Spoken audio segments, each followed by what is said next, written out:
Hello students, तो चलिए आज हम लोग शुरुआत करते हैं क्लास 9 के एक्सरसाइज 8.2 के क्वेश्चन नंबर 3 का, जो कि है ABCD is a rectangle and PQR and S are the mid points of the sides AB, BC, CD and DA respectively.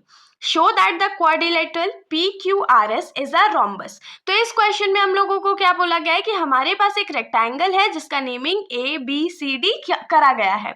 उसके बाद पॉइंट P जो है वो AB का मिड पॉइंट है, Q जो है वो BC का मिड पॉइंट है, R जो है वो CD का मिड पॉइंट है और पॉइंट S जो है वो DA या AD का मिड पॉइंट है। अब बोला गया है क्वेश्चन में कि जब इन चारों मिड पॉइंट्स को हम लोग ज्वाइन करेंगे तो एक क्वाड्रिलेटरल फॉर्म होगा, और क्वाड्रिलेटरल जो फॉर्म होगा उसका नेमिंग तो PQRS हो गया। तो हम लोगों को ये प्रूफ करके दिखाना है कि क्वाड्रिलेटरल PQRS जो है वो एक्चुअली में एक रोम्बस है। तो अब रोम्बस क्या होता है, तो हम लोग तो शुरुआत में भी पढ़े थे कि रोम्बस एक ऐसा पैरेललोग्राम होता है जिसका चारों साइड्स इक्वल होता है। मतलब कि PQRS क्वाड्रिलेटरल जो फॉर्म हो रहा है उसमें हम लोगों को ये प्रूफ करके दिखाना है कि उसका जो चारों साइड्स है वो इक्वल है, वो एक पैरेललोग्राम है, तभी तो हम लोग उसको बोलेंगे कि वो रोम्बस है। तो अब ऐसे बोल बोल के तो समझ में कम आएगा, तो इससे हम लोग क्या करते हैं, फिगर बना लेते हैं। तो चलिए फिगर बनाते हैं। तो फिगर में सबसे पहले तो हम लोगों को एक रेक्टेंगल बनाने बोला गया है, तो हम लोग रेक्टेंगल ड्रॉ कर लेते हैं।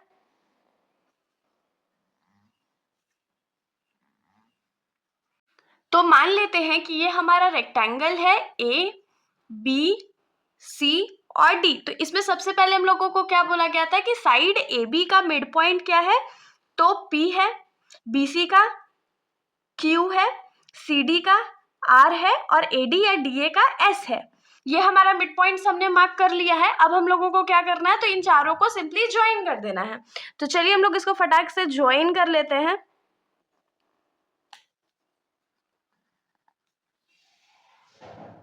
तो अब हम लोग इसको ज्वाइन कर लिए, तो यहाँ पर हम लोगों को दिख रहा है कि PQRS जो है एक वो क्वाड्रिलेटरल फॉर्म हो गया है। क्वाड्रिलेटरल क्या होता है, तो जिसके चार साइड्स और चार एंगल्स होते हैं। तो क्वाड्रिलेटरल तो फॉर्म हो गया, लेकिन हम लोगों को प्रूफ क्या करना है कि एक्चुअली में ये एक रोम्बस है। तो रोम्बस प्रूफ करने के लिए सबसे पहले तो हम लोगों को प्रूफ करना पड़ेगा कि PQRS जो है वो एक पैरेललोग्राम है। और किसी भी फिगर को पैरेललोग्राम प्रूफ करने के लिए हम लोगों को क्या चाहिए कि उसका one pair of opposite sides जो है वो आपस में इक्वल है और पैरेलल है। अगर one pair of sides parallel और इक्वल हो गया तो हम लोग बहुत सिंपली लिख पाएंगे कि ये जो क्वाड्रिलेटरल PQRS है वो एक पैरेललोग्राम है। तो अब इसको पैरेललोग्राम प्रूफ करने के लिए हम लोग क्या करेंगे, तो AC को ज्वाइन कर लेते हैं। हम लोग डॉटेड लाइन से AC को ज्वाइन करेंगे। हमने AC को ज्वाइन करा। अब जो चीज हम लोगों को गिवन है वो लिख लेते हैं, बाकी हम लोग मिड पॉइंट थ्योरम का यूज करके इसको पैरेललोग्राम प्रूफ करेंगे। पिछले क्वेश्चन में भी हमने सेम मेथड से ही पैरेललोग्राम प्रूफ करा था। तो हम लोगों को गिवन क्या है कि ABCD जो है वो एक रेक्टेंगल है। दूसरा हमको क्या गिवन है कि PQR और S जो है वो मिड पॉइंट्स है।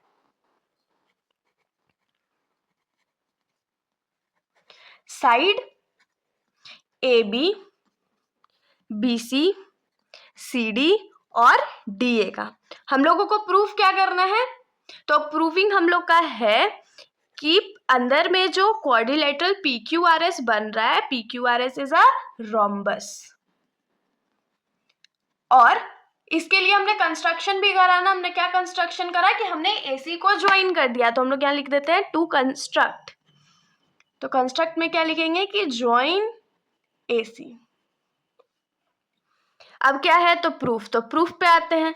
तो पैरेललोग्राम प्रूफ करने के लिए हम लोग मिड पॉइंट थ्योरम का यूज करेंगे। तो कैसे मिड पॉइंट थ्योरम का यूज करेंगे, तो देखिए ट्रायंगल ABC में हम लोगों को पता है कि P और Q जो है वो मिड पॉइंट्स है साइड AB और BC का, और इन दोनों को हमने ज्वाइन कर दिया है। तो हम लोग जानते हैं ना मिड पॉइंट थ्योरम में क्या होता है कि किसी भी ट्रायंगल के दो साइड्स के मिड पॉइंट को अगर हम लोग ज्वाइन कर देंगे तो जो लाइन सेगमेंट फॉर्म हुआ है वो थर्ड वाले साइड के पैरेलल होगा और उसका हाफ होगा। मतलब कि PQ जो होगा वो AC के पैरेलल भी होगा और इसका हाफ भी होगा। तो इसको हम लोग लिख लेते हैं कि in triangle ABC P and Q are midpoints of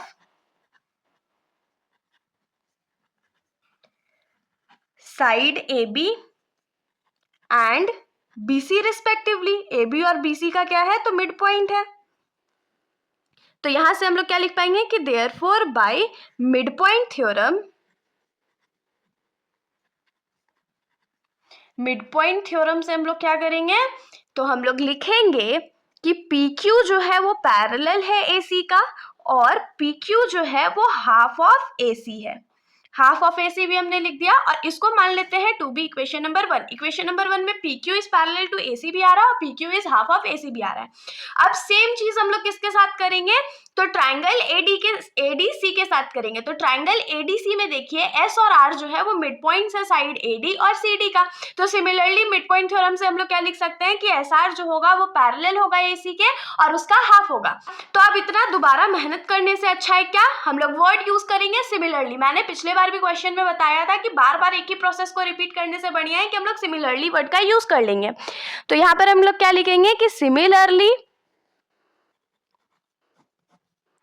in triangle ADC, triangle ADC से हम लोग क्या लिख सकते हैं कि एस आर जो है वो पैरेलल है एसी के और एस आर जो होगा वो हाफ ऑफ एसी होगा। अगर आप लोग सिमिलरली का यूज नहीं भी करोगे तो दोबारा आप लोग लिख सकते हो कि S and R are the mid points of the side AD and CD respectively, therefore by mid point theorem S R जो है वो एसी के पैरेलल है और एस आर जो है वो हाफ ऑफ एसी है। ये हमने लिख लिया। रीजन आप लोग लिखना चाहो तो लिख सकते हो मिड पॉइंट थ्योरम से। इसको मान लेते हैं हम लोग टू बी इक्वेशन नंबर 2। अब इक्वेशन नंबर 1 और इक्वेशन नंबर 2 में ध्यान दीजिए पी क्यू जो है वो एसी के भी पैरेलल है और एस आर जो है वो भी एसी के पैरेलल है। तो जब सेम चीज किसी चीज के पैरेलल होता है मतलब वो आपस में पैरेलल है, मतलब हम लोग यहाँ से क्या लिख पाएंगे कि पी क्यू जो है वो एस आर के पैरेलल है। अब इधर देखिए पी क्यू जो है वो हाफ ऑफ एसी है और एस आर जो है वो भी हाफ ऑफ एसी है, मतलब हम लोग यहाँ से क्या लिख पाएंगे कि पी क्यू जो है वो एस आर के इक्वल है। अब हम लोग इसको लिख लेते हैं, उसके बाद हम लोग फिगर में इसको दोबारा समझेंगे। तो हम लोग लिखेंगे कि from equation 1 and 2, equation number 1 and 2 से हम लोग क्या लिख सकते हैं कि पी क्यू जो है वो एस आर के पैरेलल है और पी क्यू जो है वो एस आर के इक्वल भी है। अब आप लोग फिगर पे ध्यान दीजिए, तो फिगर में पी क्यू और एस आर जो है वो अपोजिट साइड्स है क्वाड्रिलेटरल का, जो कि पैरेलल है और इक्वल है। और हम लोग जानते हैं जब किसी भी क्वाड्रिलेटरल का वन पेयर ऑफ साइड्स जो होता है वो इक्वल होता है और पैरेलल होता है तो वो पैरेललोग्राम है। तो अब हम लोग क्या लिखेंगे कि we know that one pair of opposite sides of quadrilateral PQRS are parallel and equal।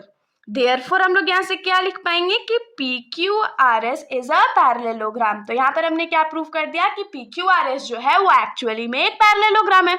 तो एक चीज तो हमने यहाँ पर आराम से प्रूव कर लिया कि PQRS पैरेललोग्राम है, लेकिन रोम्बस प्रूव करने के लिए एक चीज हम लोगों को और क्या चाहिए कि चारों साइड क्वाड्रिलेटरल का इक्वल है या पैरेललोग्राम का इक्वल है। मतलब कि PQ जो है वो SR के पैरेलल तो इक्वल तो हो गया, लेकिन हम लोगों को और क्या प्रूव करना पड़ेगा कि PQ जो है वो RQ के भी बराबर है, SR के भी बराबर है और AP के भी बराबर है। तो उसके लिए हम लोग दोबारा क्या करते हैं, फिगर पे ध्यान देते हैं। तो देखिए अभी फिगर में हमने क्या प्रूव करा कि एस आर जो है वो पी क्यू के पैरेलल है और इक्वल भी है, तो ये हमने प्रूव करा है। अब हम लोगों को क्या प्रूव करना है कि पी एस साइड जो है वो पी क्यू के बराबर है। अगर इन दोनों को हम लोग प्रूव कर देंगे तो हम लोग फिर लिख पाएंगे कि ये जो क्वाड्रिलेटरल है वो रोम्बस है। तो सबसे पहले तो हम लोग एक चीज इसमें और मेंशन कर लेते हैं। क्या मेंशन करेंगे कि पी क्यू आर एस जो है वो अगर पैरेललोग्राम है तो उस हिसाब से पी एस साइड जो होगा वो क्यू आर के बराबर होगा। क्यों बराबर होगा? क्योंकि opposite sides of a parallelogram are equal and parallel. तो हम लोग क्या लिखेंगे कि in parallelogram P Q R S PS is equals to QR होगा, और एक चीज क्या होगा कि PS जो है वो QR के पैरेलल भी होगा। और इसका रीजन क्या लिखेंगे कि opposite sides of parallelogram are equal and parallel. मतलब कि ये वाला जो साइड है वो हम लोगों को इसके इक्वल भी मिल गया और पैरेलल भी मिल गया। तो ये इसके इक्वल है, ये इसके इक्वल है, ये चीज तो मिल गया। अगर हम लोग लिख देते हैं कि ये वाला साइड इसके इक्वल भी है तो फिर हम लोग क्या लिख पाएंगे कि PQRS जो है वो एक रोम्बस है। लेकिन अब हम लोग इसको लिखेंगे कैसे? तो इसके लिए सबसे पहले हम लोगों को एक कंस्ट्रक्शन करना पड़ेगा। क्या कंस्ट्रक्शन करना है कि हम लोग BD को ज्वाइन कर देते हैं। BD भी तो डायगोनल है ना, तो BD को ज्वाइन कर देते हैं। अब BD को जब हम लोग ज्वाइन कर देंगे तो अगर हम लोग प्रूव कर दे कि ट्राइंगल APS, मतलब ये वाला जो ट्राइंगल है जो मैंने यहाँ पर मार्क करा है, ट्राइंगल APS जो है वो BPQ के बराबर है, ट्राइंगल बराबर नहीं कॉन्ग्रुएंट है, तो कॉन्ग्रुएंट है तो यहाँ से हम लोग को क्या मिलेगा कि ये वाला साइड जो है वो इस वाले साइड के इक्वल है, मिल जाएगा ना। तो चलिए हम लोग अब इसको फाइंड करेंगे, लेकिन सबसे पहला दिक्कत क्या है कि हम लोग इसको कॉन्ग्रुएंट प्रूफ करेंगे कैसे। तो बहुत सिंपल सा बात है, हम लोग इसको कॉन्ग्रुएंट कैसे प्रूफ करेंगे। तो सबसे पहले AP जो होगा वो BP के बराबर होगा। क्यों बराबर होगा? क्योंकि P जो है वो AB का मिड पॉइंट, और मिड पॉइंट तो किसी भी साइड को इक्वल पार्ट्स में डिवाइड करता है। दूसरा चीज हम लोग क्या लिखेंगे कि एंगल A जो है वो एंगल B के बराबर है। एंगल A एंगल B के बराबर क्यों है? क्योंकि ABCD हम लोग को रेक्टेंगल गिवन था, और रेक्टेंगल का हर एक एंगल जो होता है वो 90 डिग्री के बराबर होता है। एक चीज और हम लोग क्या लिखेंगे कि AS जो है वो BQ के बराबर है। अब AS BQ के बराबर क्यों है? क्योंकि हम लोगों को पता है कि रेक्टेंगल का अपोजिट साइड इक्वल होता है, मतलब AD जो है वो BC के बराबर होगा, और इन दोनों का अगर हम लोग हाफ करेंगे तो हाफ ऑफ AD क्या होगा? AS के बराबर होगा, और हाफ ऑफ BQ क्या होगा? तो BQ बोल रहा है हाफ ऑफ BC क्या होगा? तो BQ के बराबर होगा, तो इसीलिए इक्वल हो जाता है। तो अब बोल के लिखने से बढ़िया है कि हम लोग फटाफट इसको प्रूव कर लेते हैं। तो हम लोग क्या लिखेंगे कि now in triangle APS and triangle BPQ, इन दोनों ट्राइंगल में सबसे पहले क्या लिखेंगे कि AP जो है वो BP के बराबर है। क्यों बराबर है? तो P is mid point of AB। दूसरा हम लोग क्या लिखेंगे कि एंगल A जो है वो एंगल B के बराबर है। क्यों? तो ईच 90 डिग्री, दोनों का वैल्यू 90 डिग्री। और तीसरा चीज हम लोग क्या लिखेंगे कि AS जो है वो BQ के बराबर है। अब AS BQ के बराबर क्यों है? क्योंकि AD जो है वो BC के बराबर है। Opposite sides of a rectangle से अगर दोनों साइड हम लोग हाफ मल्टीप्लाई कर दे, half of AD half of BC के बराबर हो जाएगा, और हाफ ऑफ AD को हम लोग क्या लिख सकते हैं? AS, और हाफ ऑफ BC को क्या लिख सकते हैं? BQ। तो इसके वजह से ये इक्वल हो गया। तो यहाँ पर क्या हो जाएगा कि देयरफॉर बाय SAS कॉन्ग्रुएंस